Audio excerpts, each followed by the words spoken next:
morning and welcome to your English lesson. So today you are going to be using language to describe characters, thoughts and feelings. And notice I said describe, not tell. So we are going back to our show, not tell, which is one of the most effective techniques that you can use in writing. Now, think back to the beginning of the film or re-watch the beginning of the film. How is that young boy feeling? Nothing tells us, does it? But we can see that he's obviously terrified. How do we know? His pupils are dilated, they're darting backwards and forwards, he's breathing heavily. We know without being told exactly how that boy is feeling. Now compare this to the soldiers. We can't see the soldiers' faces because they're made out of paper. So how do we know what they're feeling? It's not all about facial expression, is it? Okay, it's about their body language. And it's also about you using your skills that you've learnt throughout the year and throughout all your time in school, and using the knowledge that you've got. How would you feel in that situation? I don't think anybody needs to tell you that if you had just arrived on a boat on a beach and were being shot at, you would be terrified. We don't need to see any facial expressions there, okay? But I think we can tell from the way they are running, the way they are holding themselves, that as well as fear, they're showing courage, they're showing determination.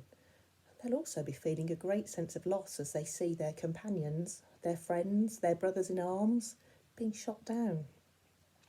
Okay, so those are the kind of things you're going to be working on conveying today. It doesn't involve much writing today, it's just practicing the skill. Right, I'm going to put a picture up here. Try and make it in the picture. Right. This is a still from the film. You probably recognise it. Clearly, he's petrified, okay? He's wide-eyed. Look of fear and almost panic on his face. No one's telling you that apart from me, but you didn't need me to tell you that because you can infer that from looking at his face. Right, but what I want to know is why. If the camera panned round behind him, what's he seeing that's traumatising him so much? And this is the aspect you're going to be looking at today. Okay, so I've broken it down into two bits. What can he see? And what's he thinking and feeling? Right. Now, the table that's in your work has got slightly more detailed titles, but I'm a bit limited on the board. So, what's the main thing he can see? Well, I can see soldiers running. I know, because I've watched the film lots and lots of times, that they're being shot at. So I think he's seeing soldiers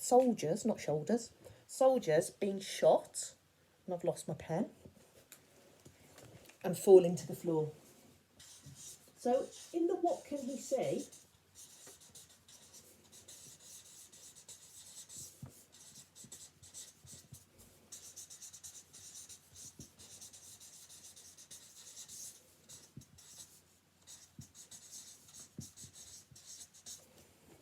I'm just going to write soldiers being shot and falling to the floor. Okay, I'm explaining this emotion that's on his face. What is that making him think? What is that making him feel? Well, my first thought, straight away, I'm going to do it in a different colour just so that it doesn't all blend in. I'd imagine he's feeling shock and horror. It's not the kind of thing that children expect to see, is it? We don't know if he's really seeing it, but actually, I'd be shocked. I'd be horrified. What's he thinking?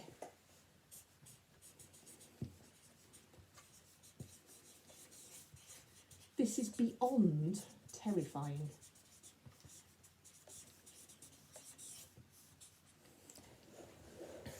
You might think he's thinking something totally different to that. But there is no right and wrong. but it has got to fit in with the story. Okay, so I'm going to be asking you to choose 4 more points in the film, one of them including the granddad and thoughts and feelings towards the granddad, and I want you to analyse it like that. So focus on the emotion, imagine the camera's panning round. What is in front of that character? What are they seeing that's making them feel that way? Okay, and tell me, what are they seeing and what are they feeling and thinking? So that's the first thing, 4 points. And then for each of them, finally, you're going to expand each one into a sentence. Now, this isn't a piece of narrative. These are just 4 separate sentences, okay? So how can you make that have real impact on your reader? Now, I want to say something about shock. I want to say something about soldiers falling to their knees. And I want to get something in about my body language, really, in this one. So, in utter shock, let's use a fronted adverbial, which means I'm going to need a comma, okay? So, in utter shock, I watched.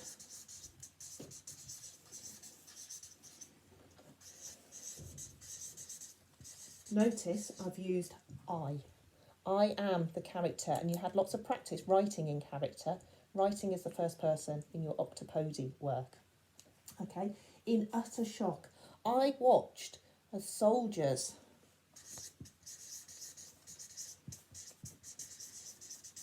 fell to their knees. Where? Prepositions. We've talked about prepositions before. Get that detail in.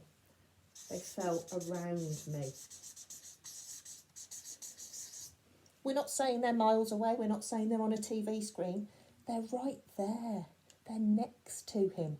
This poor traumatised boy, in utter shock, is watching as they fall to their knees around him.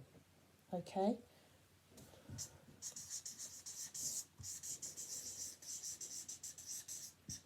Let's have some parenthesis, some extra information. My heart's pounding. Because that is what happens, isn't it? When you're terrified, your heart's beating out of your chest. Doom, doom, doom, doom. Mine was the first time I did one of these videos, believe me. My heart pounding so loudly.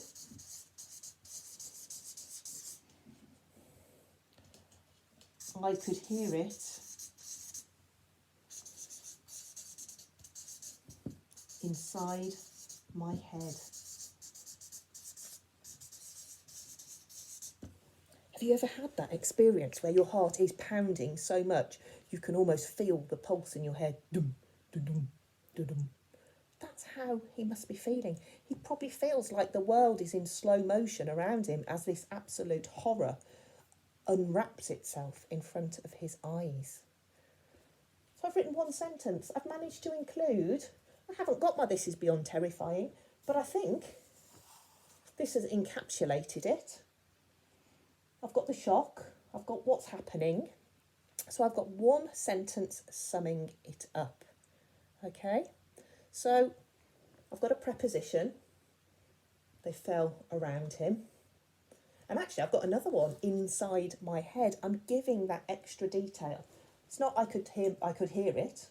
Where could you hear it? Inside my head. My adverbial, how did I watch this happen? I watched it happen in utter shock. So we're pulling together the different pieces of our learning to improve our writing.